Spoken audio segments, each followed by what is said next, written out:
धृतराष्ट्र और संजय संवाद। दोस्तों, युद्ध समाप्त हो गया था। कौरव की सेना हार चुकी थी, पांडव विजयी हो चुके थे। धृतराष्ट्र ने कहा, यह सब कैसे हो गया संजय? यह सब कैसे हो गया? पुत्र दुर्योधन तो कहता था उसे कोई भी पराजित नहीं कर सकता। क्या नहीं था उसके पास? सेना, साहस, साधन। पितामह भीष्म, गुरु द्रोणाचार्य, अंगराज कर्ण, गुरु कृपाचार्य, गुरु पुत्र अश्वत्थामा, यह सबके सब थे। उनके साथ कौन नहीं था? वो तो कहता था संसार के महानतम शूरवीर योद्धा उसके साथ है, तो उसकी पराजय हो ही नहीं सकती। फिर भी यह क्या हो गया संजय? गांधारी ने कहा, मैं बताऊं आर्यपुत्र, तुम दुर्योधन के पास सब कुछ था, किंतु धर्म नहीं था। उसके पास हर कोई उसके साथ था, किंतु वासुदेव नहीं थे उसके साथ। हाँ, किंतु वासुदेव की इतनी बड़ी सेना तो उसके साथ थी। सेना अपने नायक के बिना केवल एक भीड़ होती है महाराज, एक अनियंत्रित समूह। और जब नायक की दूसरी ओर हो तो सेना की संख्या कुछ काम नहीं आती महाराज। सेना को आगे बढ़ने का बल तो नायक से ही मिलता है, लेकिन वो बल और उत्साह सेना से दूसरे पक्ष में अपना चमत्कार दिखला रहा था महाराज। गांधारी ने कहा, मैंने तो युद्ध के शुरू होने से पहले परिणाम को जान लिया था आर्यपुत्र, किंतु आप ही पराजय की आवाज़ को सुन नहीं पाए थे। आपके अहंकार के आगे उस आवाज़ को पहुँचने नहीं दिया आर्यपुत्र, पहुँचने नहीं दिया। धृतराष्ट्र ने कहा, परंतु मेरा पुत्र कहाँ है और किस हाल में है? सुना नहीं तुमने संजय? मेरा पुत्र कैसा है? मेरा दुर्योधन कैसा है?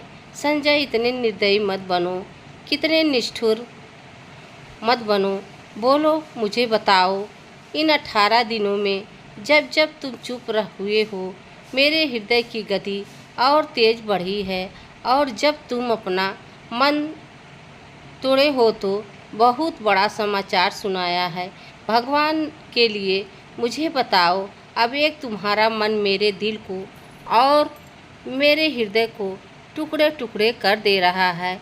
मुझे बताओ संजय, मेरा पुत्र दुर्योधन जीवित तो है, वह मरा तो नहीं है? संजय ने कहा, नहीं नहीं महाराज, वो मरे नहीं हैं, किंतु जिस दशा में हैं, अगर उसे जीवन कहा जाता है तो वह जीवित है। धृतराष्ट्र पूछते हैं, क्या बहुत घायल हो गया है? हमारा पुत्र घायल तो बहुत साधारण शब्द है महाराज, वो तो घाव और मृत्यु के बीच तड़प रहे हैं। घाव उन्हें मृत्यु की ओर ढकेलते हैं, लेकिन मृत्यु उन्हें धक्का दे देती है। प्राण शरीर के पिंजर को तोड़कर निकलने के लिए व्याकुल है, किंतु पिंजर इतना शक्तिशाली है कि प्राण को निकलने ही नहीं देता। धृतराष्ट्र ने रोते हुए कहा, हे भगवान, हे ईश्वर, ये मैं क्या सुन रहा हूँ? संजय ने कहा, महाराज, कदाचित उनके प्राण आपके दर्शनों के लिए अटके हुए हैं। धृतराष्ट्र ने कहा, मैं नहीं जाऊँगा उसके पास संजय, मैं इस दशा में उसके पास नहीं जाऊँगा। उसकी कराहों की पीड़ा मैं नहीं सुन सकूँगा। गांधारी ने कहा, उसे इस दशा तक पहुँचाया किसने आर्यपुत्र? आपने उसकी करतूतियों को यदि आप चुपचाप सहन नहीं कर लिया होता तो उसे पीड़ा में डूबे हुए भय नहीं सताता। आपको गांधारी ने कहा, क्यों नहीं जाएंगे हम उसके पास? बोलिए, क्यों नहीं जाएंगे हम उसके पास? धृतराष्ट्र ने कहा, नहीं गांधारी, नहीं, मैं नहीं जाऊंगा उसके पास। दर्द सहन करने के लिए एक सीमा होती है, मैं सीमा के पार नहीं जा पाऊंगा। यदि आप पुत्र मोह की सीमा निर्धारित कर ली होती आर्यपुत्र, तो दो पुत्र शोक की सीमा निर्धारित करने की स्थिति ही न आती। मैं अपने पुत्र को पीड़ा में तड़पने के लिए कदापि नहीं छोड़ूंगी। मैं माँ हूँ, मैं अभागन हूँ, तो क्या हुआ? संजय, मुझे ले चलो, अपने दुर्योधन के पास ले चलो। मुझे, संजय ने कहा। जो आज्ञा महारानी। धृतराष्ट्र ने कहा। गांधारी, मैं भी चलता हूँ। यदि जीवन को हमारी अंतिम परीक्षा लेनी है तो वो भी ले ले।